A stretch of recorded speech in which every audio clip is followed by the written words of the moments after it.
ఉద్యోగానికి అయితే అగ్ని ఉంటుంది కాబట్టి మోర్ అచీవ్మెంట్ లాగా ఉంటుంది, బాగానే ఉంది. కమింగ్ టు ఇప్పుడు మ్యారేజ్ రిలేటెడ్ వచ్చినప్పుడు పెళ్ళికి ఎలా ఉంటుంది? బికాస్ ఇక్కడ మోర్ అగ్ని ఉన్నప్పుడు టిపికల్ ఉంటుందా, బాగుంటుందా?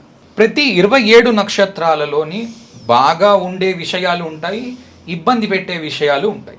అగ్ని విషయంలో, కృత్తిక విషయంలో ఏంటి అని అంటే బాగా ఉండే ముందు చెప్పుకుందాం. అగ్ని ఎక్స్పెక్టేషన్స్ ఏం పెట్టుకోదు. నా భార్య ఇలా ఉండి తీరాలి, ఆ ఎక్స్పెక్టేషన్ లేదు అగ్నికి. ప్రాబ్లమే లేదు. అప్పుడు 2 భార్యలు ఉన్నారు, స్వధ ఈవిడ 2 భార్యలు, స్వాహ స్వధ 2 భార్యలు ఉన్నారు. స్వాహ అనే ఆవిడ మనము యాజ్ఞికాలు చేస్తున్నప్పుడు, అంటే మామూలు పూజలు, వ్రతాలు, నోములు ఇవి చేస్తున్న యజ్ఞాలు చేస్తున్నప్పుడు మీకు స్వాహ అనే ఆవిడ కనిపిస్తుంది. స్వధ అనే ఆవిడ మనం పితృకార్యాలు చేస్తున్నప్పుడు అక్కడ అగ్ని వెలిగించినప్పుడు ఆవిడ కనిపిస్తుంది. సో వీళ్ళు ఏంటంటే క్యారియర్స్ లాగా పనిచేస్తారు. అగ్నితో ఇద్దరు సరిసమానముగా, అగ్ని అంటే నా భర్త, నేను అతనికి కట్టుబడి ఉన్నాను అనే ఉద్దేశంలో వాళ్ళు ఉంటారు. కాబట్టి అగ్ని సరిగ్గా చూసుకోలేదు, బాధపడరు. చూసుకున్నారు, బాధపడరు. పొంగిపోరు, కుంగిపోరు. ఎందుకంటే అగ్నిలో ఏమాత్రము నీరు లేదు. ఎందుకంటే నీరు, అగ్ని ఓ చోట ఉండలేవు. సముద్రం లోపల మీరు నిప్పు పెడితే ఏమవుతుంది? నిప్పు ఆరిపోతుంది. అగ్నికి ఏ రకంగానూ ఎమోషన్ లేదు, కాబట్టి ఎక్స్పెక్టేషన్ లేదు. నా భార్య ఇలా ఉండాలి, ఇలా ఉంటేనే నేను మెచ్చుతాను, ఇలా ఉంటే తిడతాను, ఆ ఇది లేదు. అగ్ని ఏం చేస్తుందంటే, ఓహో ఇలా ఉందా, సరే ఉన్ని, కానీ నేను చేసుకున్నాను కదా, కాబట్టి నేను కట్టుబడి ఉంటాను దానికి. సాధ్యమైనంత వరకు ఇలాగే ఉంటుంది. కానీ జనరల్గా ఎలా చూస్తారు చూసేటప్పుడు హొరోస్కోప్ అంటే సప్తమ స్ఫుట, సప్తమ అధిపతి, సప్తమాధిపతి యొక్క అధిపతి, అతని నక్షత్రము, ఈ 3 నక్షత్రాలు చూస్తారు. సప్తమ స్ఫుట, సప్తమాధిపతి ఏ నక్షత్రంలో ఉన్నాడు, సప్తమాధిపతి ఏ రాశిలో కూర్చున్నాడో ఆ రాశి యొక్క అధిపతి ఏ నక్షత్రంలో ఉన్నాడు. ఈ ఆఖరుగా చెప్పింది ఎక్కువ ఇంపార్టెంట్, దాని తర్వాత స్ఫుట ఇంపార్టెంట్, దాని తర్వాత అధిపతి లాస్ట్ లో వస్తాడు అధిపతి. దీంతో పాటుగా నవాంశ చక్రము చాలా ఇంపార్టెంట్. ఎందుకంటే ఒక్కోసారి అంతా బ్రహ్మాండంగా ఉంటుంది, కారణం తెలియదు, విడాకులు వేరే రకంగా రావచ్చు. కానీ జనరల్గా ఎక్స్పెక్టేషన్ ఏం లేదు. అగ్నికి డ్యూటీ మాత్రమే ఉంటుంది. అగ్ని ఎప్పుడు డ్యూటీని కంప్లీట్ చేస్తాడు. అగ్నికి ఏమిచ్చారంటే నీలో ఏం పడేస్తే దానిని మారుస్తూ ఉండు, ఇంకా అలాగే కూర్చుంది నీ దగ్గరే, దాన్ని బూడిద చేసే, ఇదే పని అగ్నిది. కనుక అగ్ని పని మీద ఉంటాడు. అగ్ని ఎప్పుడు ఉద్యోగం చేయడము, అగ్ని ఎప్పుడు ఫోకస్ దేని మీద ఉంటుంది, బాధ దేని మీద ఉంటుంది అంటే నేను ఇంకా ఎత్తుకెదగాలి, నేను ఇంకా ముందుకు వెళ్ళాలి అన్న దాని మీద ఎక్కువ ఉంటుంది. కానీ మిగిలిన వాటి మీద తక్కువ ఉంది. అలాగే ఆఫీస్లో బాస్ దగ్గర కూడా ఎక్స్పెక్టేషన్ ఏమి ఉండదు. బాస్ కదా, ఓకే తిట్టాడా, బాస్ తిడతాడు, తప్పదు, ఇలా ఉంటుంది. కొందరు ఇప్పుడు నీటికి సంబంధించినవి ఉన్నాయనుకోండి, రోహిణి, పూర్వాషాఢ ఇట్లాంటివి దశలు నడుస్తున్నప్పుడు చిన్న చిన్న వాటికే మనిషి కుంగిపోతాడు. అరే నన్ను అనవసరంగా తిట్టాడు మా బాస్. కృత్తికలో అలా కాదు, ఎక్స్పెక్టేషన్స్ ఉండవు అని చెప్తున్నారు. కానీ ఎట్ ద సేమ్ టైం చాలా ఫోకస్డ్ గా నేను పైకి వెళ్ళాలి, నేను ఎదగాలి అనేది బాగుంటుంది. మళ్ళీ ఆలోచించకూడదుగా. ఓకే, ఎదగాలి అనుకున్నవాడు తన ఎదుగుదల మీద ఆలోచిస్తాడు. బాస్ నన్ను ఎందుకు తిట్టాడు అన్న దాని మీద టైం వేస్ట్ చేయడు. ఇతను మా బాస్ నన్ను తిట్టాడా, ఏదో తప్పు చేసి ఉంటాను, అది నేను సరి చేసుకుంటాను, ముందుకు వెళ్ళిపోతాను. ఎందుకు బాస్ అన్నవాడు తిడతాడు, ఎవడైనా బాస్ తిడతాడు. బాస్ తిట్టే పొజిషన్లో. ఎందుకంటే అగ్ని పని ఏంటి? అగ్ని ఎవరైతే యజ్ఞం చేస్తున్నామో, యజ్ఞం చేసేవాడి యొక్క కోరికని హవిస్సు అంటాం. యజ్ఞంలో వేసే హవిస్సు, ఏదైతే పుల్ల వేస్తామో, సమిధ, హవిస్సు, రకరకాలు. ఆ సమిధ వేస్తూ నాకు ఈ కోరిక ఉన్నది అని చెప్తాడు యజమాని. అతన్ని యజమాన్ అంటాం. ఎవరైతే చేస్తున్నారు ఆయన్ని యజమాన్ అంటారు సంస్కృతంలో. మనం మామూలుగా తెలుగులో యజమాని అనుకుందాం. ఆయన ఏం చేస్తాడు, అగ్ని తీసుకొని వెళ్ళి భగవంతుడికి ఇస్తాడు.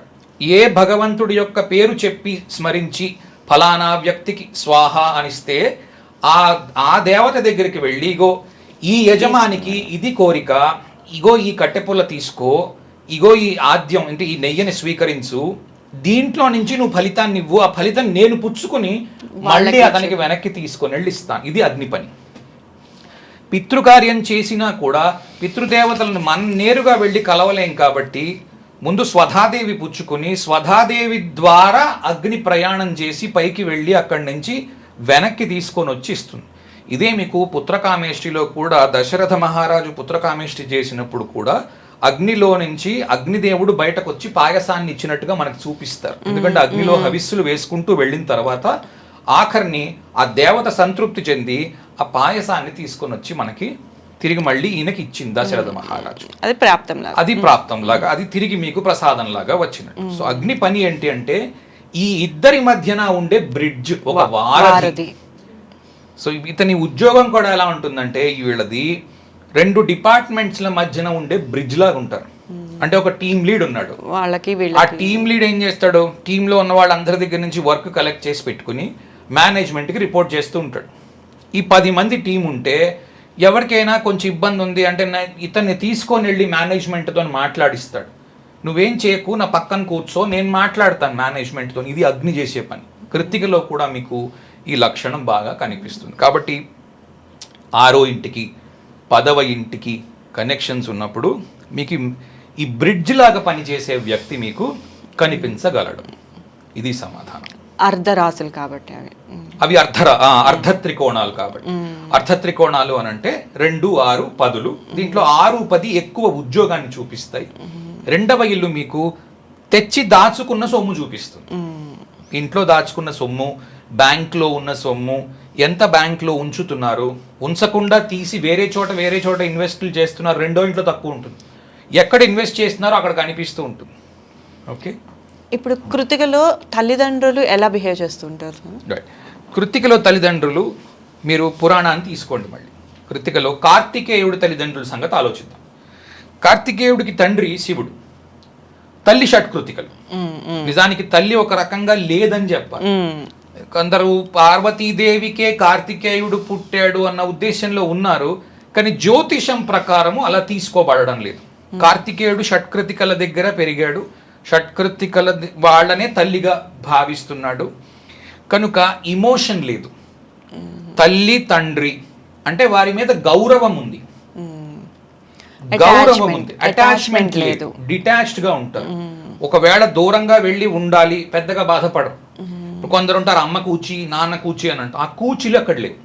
కృత్తిక ఎవరికి కూచి కాదు, కృత్తిక విడిగా నించోడానికే ప్రయత్నం చేస్తుంది. వేడి కదా, అంత వేడి తట్టుకోవద్దు, అందుకు సాధ్యమైనంత వరకు కూచిల్లాగా ఉండే అవకాశం లేదు. అమ్మ నాన్న అంటే విపరీతమైన గౌరవం ఉంది. శివుడు కార్తికేయుడు కలిసి ఎలాంటి పనులు చేశారో చూస్తే మనకు తెలుస్తుంది. కృత్తికలోని కార్తికేయుడు శివుడికి ఒకానొక సమయంలో గురువయ్యాడు. స్వామిమలై అని ఉంది తమిళనాడులో. స్వామిమలైలోని ప్రణవానికి అర్థాన్ని శివుడు కార్తికేయుడి దగ్గర నుంచి తెలుసుకున్నాడు. ఇది అక్కడి స్టోరీ. కనుక కార్తికేయుడు శివుడు, ఇప్పుడు కార్తికేయుడు ఏమన్నాడంటే, నేను గురువుని, నువ్వు శిష్యుడివి. గురువు పైన కూర్చోవాలి, శిష్యుడు కాళ్ళ దగ్గర కూర్చోవాలి, కింద కూర్చోవాలి. కాబట్టి నువ్వు అలా కూర్చుంటే నాన్న నేను నీకు ప్రణవానికి అర్థం చెప్తానన్నాడు. ఇవి మీరు చాలా జాగ్రత్తగా అర్థం చేసుకుంటే తప్ప వీటిలోని విషయం అర్థం కాదు.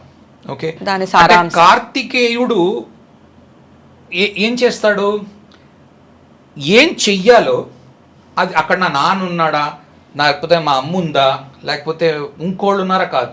ఉద్యోగం చేసేటప్పుడు ఏంటి, నేను పైన ఉన్నాను, నువ్వు కిందనున్నావు కదా. అంటే ఏంటి, ఇప్పుడు జనరల్గా మనకు ఆ ఎమోషన్ ఉంటుంది, మా నాన్నగారిని కింద కూర్చోబెట్టమంటే కూడదు, పైన కూర్చోబెట్టాలి కదా. అంటే పురాణం ద్వారా మనం అతన్ని మన దగ్గరికి దించేసుకుంటే, మనం ఎలాగో అతని దాకా వెళ్ళలేం కాబట్టి దేవుణ్ణి మన లెవెల్కి తెచ్చేసుకుంటే, అంటే జ్యోతిషాన్ని ఎలాగ అన్వయం చేస్తున్నాం పురాణ గాథలతో అన్నప్పుడు, దీన్ని పురాణంలా కాకుండా ఇది ఒక స్టోరీ లాగా గ్రహించి అతను ఏం చేసి ఉన్నాడు అన్న దాన్ని బట్టి మనం దాంట్లో శివుడిని కార్తికేయుడిని భగవంతుడిలాగా కాకుండా జ్యోతిష కథలాగా తీసుకొని నేర్చుకుంటే చాలా బ్రహ్మాండంగా అర్థమవుతుంది. అక్కడ అతని డ్యూటీ ఏంటో అతను చేశాడు, ఫాదర్ లాగా కాకుండా.